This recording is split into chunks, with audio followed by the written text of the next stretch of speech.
Steven Levitsky. Vamos a conversar a continuación con el politólogo Steven Levitsky, profesor de la Universidad de Harvard, que ha tenido la gentileza de atendernos en el programa. Profesor Levitsky, ¿cómo está usted? Muy buenas noches, bienvenido al programa.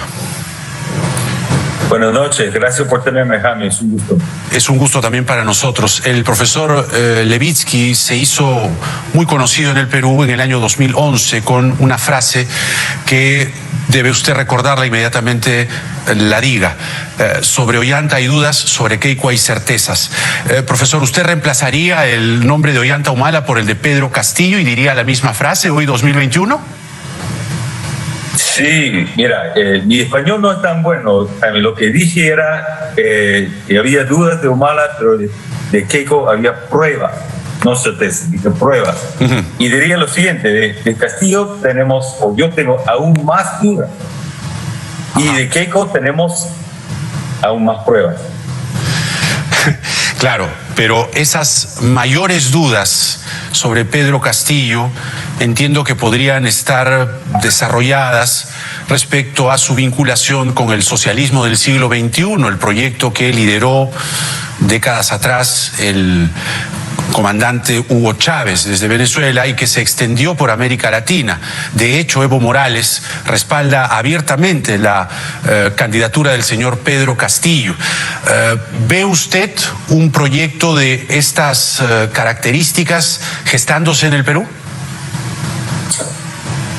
Bueno, es posible, no hay ninguna duda de que Castillo tiene o ha tenido algunas ideas radicales antisistema, un proyecto que no muy clara de reformar la Constitución. Ahora, se puede reformar la Constitución de una manera institucional, legal, democrática, como está ocurriendo en Chile, pero hemos visto proyectos autoritarios de imponer una nueva Constitución de una manera plebiscitaria y termina destruyendo la democracia. Entonces hay mucho que temer.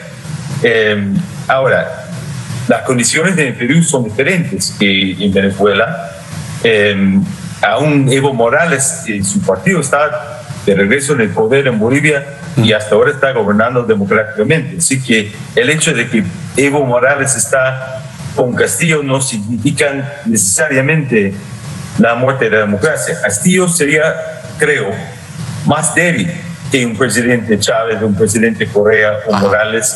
No tiene partido fuerte, no va a ser muy popular, la economía está muy mal, es muy diferente que Evo y Correa. Y algo importante, parece que los militares no estarían con él. O sea, no tiene mayoría en el Congreso. No va a tener el apoyo de 70, 80% como tenía Evo, como tenía Correa, y no va a tener los militares. Es verdad. Sin esos elementos, dudo francamente que podrá o que podría concretar un proyecto bolivariano. Es cierto, porque hay algunas variables que hacen singular el proceso de Pedro Castillo. La representación, los porcentajes de electores que respaldan no solamente al señor Castillo, sino también a la señora Fujimori. Ambas candidaturas han pasado la segunda vuelta con poquito más del 30%, es decir, que hay, grosso modo, un 70% de peruanos que no ve con buenos ojos, de hecho, no ha respaldado la candidatura, directamente digo, de ambas postulaciones. Sin embargo, el señor Castillo tiene al lado a un señor llamado Vladimir Cerrón, que no ha tenido ningún empacho en decir que el socialismo del siglo XXI o las izquierdas radicales llegan al poder para quedarse. Que incluso Evo Morales no consiguió eso en Bolivia y que su partido Perú Libre sí lo va a conseguir. ¿Con esa crisis de representación ve viable usted las palabras de Cerrón o podría estar delirando?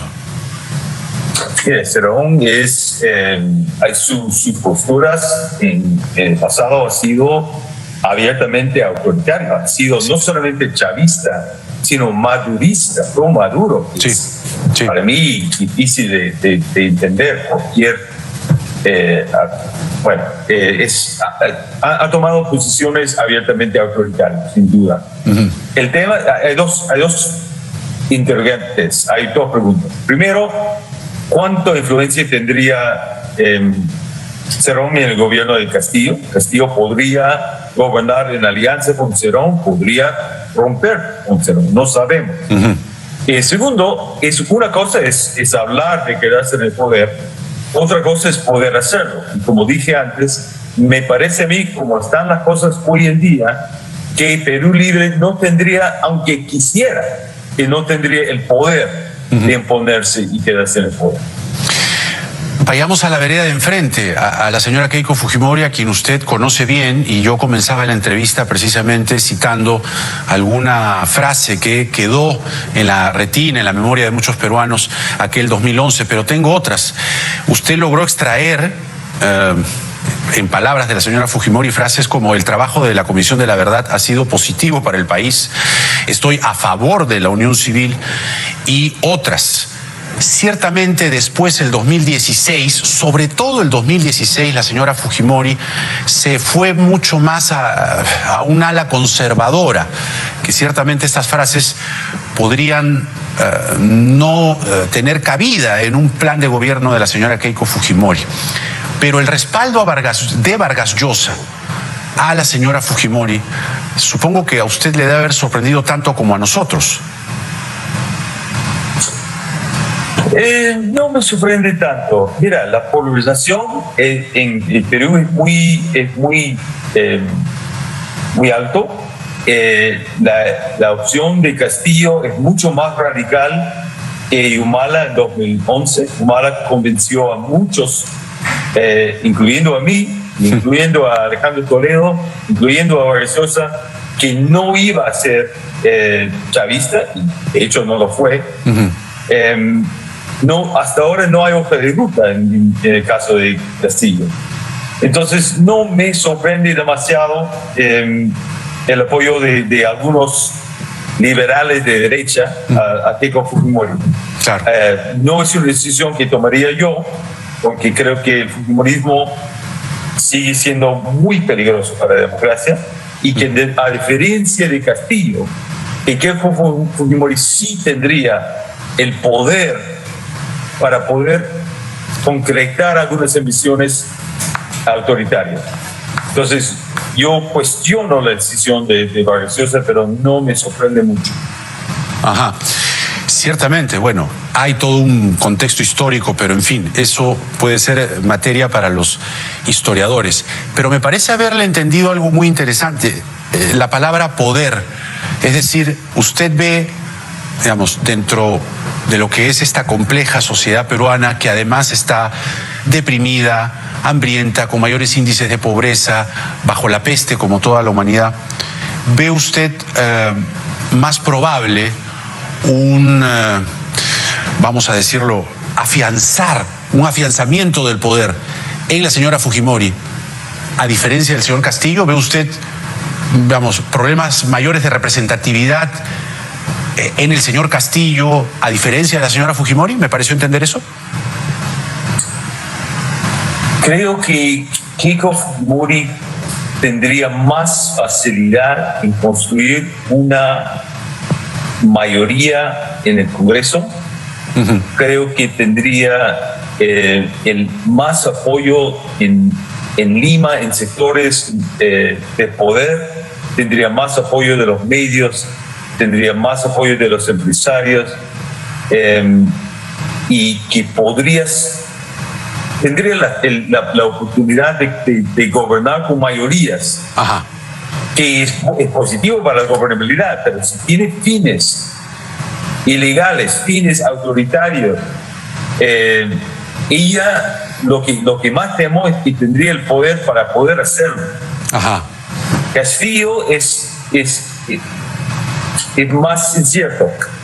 Yo creo que sí tiene ideas muy radicales.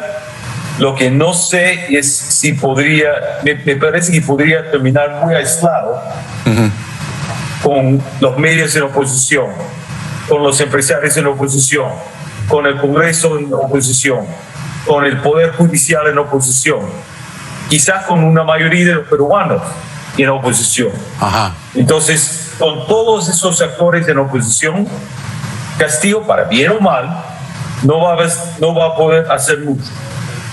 Claro, claro. Ese análisis sobre todo me parece muy interesante. ¿Por qué? Porque aquí hay un elemento que ha llamado la atención de muchos, incluyéndome. El señor Castillo no esconde probables decisiones que él tome, anticipadas, que vulneran el Estado de Derecho, que van contra la Constitución. Es decir, él mismo dice, y vaya que hay que agradecerle en cierto modo la honestidad, él dice que llega y hace un golpe para instalar la Asamblea Constituyente, es decir, que este Congreso, el que ha sido elegido, no necesariamente tendría que instalarse. Es más, que él desactivaría el Tribunal Constitucional. En ninguna parte de la Constitución existe algo así. Es decir, ante este contexto que usted está elaborando tan prolijamente, de tener en la oposición casi a buena parte de las instituciones, los partidos y la sociedad, que al señor Castillo no le quedaría más que, por ejemplo, traer a Lima a ronderos, traer a Lima a otros actores de la sociedad peruana histórica y estructuralmente marginados y marginadas para hacerse de un nuevo poder. Mira, la situación en Perú está polarizado y muy incierto. Lo conocemos muy poco a Castillo, no ha gobernado nada, nunca ha sido activo a nada. Entonces es muy difícil saber qué haría en esa situación. Creo que ni siquiera él ha pensado seriamente en qué haría, porque hace poco era casi una imposibilidad si llegar a la presidencia. Entonces es una situación de altísima incertidumbre y, repito, no creo que ni él sabe qué va a hacer. Ajá. Pero sí, él dice estas cosas. Es una posibilidad. Él dice estas cosas. ¿Cómo? Él dice estas cosas, ¿no? Que Asamblea Constituyente, los ronderos, organizaciones de base de otras regiones del interior del país. Y claro, es posible si hace eso y termina o en la calle o en la cárcel dentro de 2 semanas. Ajá. O sea, podría provocar un golpe de Estado o una vacancia dentro de poco si hace eso. Claro. Entonces él tiene que pensar, una cosa es decir cosas cuando estás en 2% en las encuestas, ¿ok? Es otra cosa decir esas cosas cuando eres presidente de la República. Y vamos a ver, no sabemos cómo va a terminar su debate interno sobre eso. Es posible que sí. Es posible que sí termina siendo súper radical, pero sería una estrategia muy arriesgada que podría terminando destruyendo su presidencia, que podría terminar con él en la cárcel. Entonces, la verdad que no sabemos. Sí. Es lamentable que estamos en esa situación, eligiendo un presidente que genera tanta incertidumbre, pero creo que hoy en día no sabemos qué camino va a escoger. Y repito, no creo que él sepa qué camino va a escoger. Porque claro, para construir un análisis como el que pretendemos, sobre todo en esta parte del señor Castillo, uno necesita antecedentes. Y él, per se, el único antecedente que tiene es la huelga de maestros en el año 2017, que provocó la paralización de unos 70 días de los colegios públicos en nuestro país. Incluso, a pie de página, en una pequeña alianza coyuntural con el fujimorismo de esa época, imagínense. Pero sobre la señora Fujimori hay antecedentes que se remontan al gobierno de su padre, porque ella, cuando decide lanzarse en esta ocasión, dice: asumo activos pasivos del gobierno de mi padre. ¿Cabría la posibilidad que la señora Fujimori pueda conseguir un mayor respaldo en el elector que no la ve con buenos ojos, asumiendo compromisos, pidiendo perdón, no solamente por la actuación del gobierno de su padre, sino por su actuación en el quinquenio que termina con una bancada de 73 congresistas que lo que provocó, en resumidas cuentas, fue la dichosa obstrucción? El país quedó paralizado por censuras, vacancias y llevar al extremo la Constitución en cuanto a herramientas de fiscalización y, como le dije, de vacancias y de censuras y todo lo demás. Con perdones así, con pronunciamientos y compromisos de esa índole, ¿la señora Fujimori puede conquistar aún más el centro, como casi lo conquista después de la conferencia de Harvard de aquel 2011? Mira, el comportamiento a partir de 2016 es en la Yapa, ¿no? Ella tenía la mochila bastante llena en 2011, cuando vino a Harvard, sí. Y cuando empezó, parecía que iba a empezar a repensar su pasado y quizás hacer una autocrítica, algo que terminó no haciendo. Podría hacerlo, pero ella es lo que más me llama la atención, viendo las encuestas después de la segunda vuelta, es que esa señora es muy impopular. Con la muerte de Alan García, ella ya es la reina de la impopularidad en Perú. Es la política más impopular en el país. Y por eso está perdiendo ante Pedro Castillo. Castillo no es un político muy popular, no tiene la mayoría con él, pero según Datum le gana por 15 puntos hoy, porque Keiko Fujimori no es querido. Es mucho menos popular que en 2011 o en 2016. Y eso se debe primero a los su proceso, problemas de corrupción o de lavadía de dinero. La acusación que tiene. La acusación que tiene. Y segundo, por el comportamiento del fujimorismo en el Congreso, y según todas las encuestas, no fue apreciado por la población. O sea, tuvo una responsabilidad, una mayoría en el Congreso, tuvo la oportunidad de ayudar a gobernar el país en cierto sentido, y fue muy irresponsable en su uso de poder. Intentó básicamente tumbar el gobierno, la gente lo sabe, y terminó siendo mucho menos popular que hace 5 años. La gran paradoja es que ella ha sido derrotado políticamente. Ganó 40% en la primera vuelta en 2016, sí. Y ha sido totalmente derrotado políticamente entre 2016 y hoy. Ganó 11% de los votos emitidos en 2021, pero terminó en la segunda vuelta. Pero a mí me parece una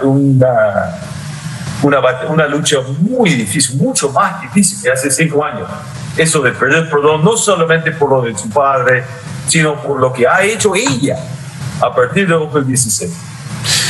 Tremendo el escenario que estamos viviendo aquí en el Perú, profesor, y ciertamente tenemos por delante cuando menos un mes y un poco más para que los peruanos podamos reflexionar. Yo digo aquí en el programa cada noche que se puede que nuestros televidentes, el público en general, no tome una decisión ahora, que se evalúe, que se piense, que se mire, que se analice y como que en una cura de silencio de un mes y un poco más para recién allí tomar una decisión, porque pueden pasar muchas cosas y de hecho los candidatos tendrían que hacer muchas cosas.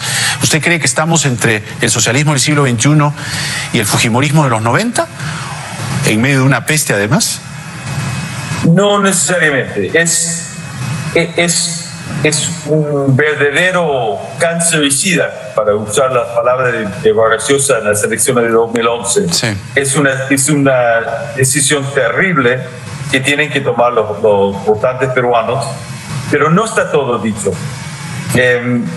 Una cosa es elegir un gobierno, y siempre es una terrible idea elegir un gobierno no comprometido con la democracia. Lamentablemente, los dos candidatos en la segunda vuelta no están comprometidos con la democracia. Pero elegir un gobierno no comprometido con la democracia, aunque sea malo, no es el fin. O sea, la sociedad tiene su papel, los medios tienen un papel, las organizaciones de la sociedad civil, los chicos que pueden manifestarse en la calle. La sociedad no tiene que aceptar pasivamente el gobierno. Puede resistir si hay abusos en el poder, si hay jugadas autoritarias, sea por izquierda o por derecha, la sociedad puede responder. Así que no estamos condenados todavía a nada. Exactamente. El profesor Steven Levitsky con nosotros, muy reconocido politólogo. Gracias, profesor, por esta entrevista. Ha sido un gusto volver a escucharlo y que tenga usted muy buenas noches. Buenas noches, gracias. Muchas gracias. Muy bien, el profesor Levitsky, después de algún buen tiempo, reaparece nuevamente con la señora Fujimori en carrera, y como bien dice el profesor Levitsky, no todo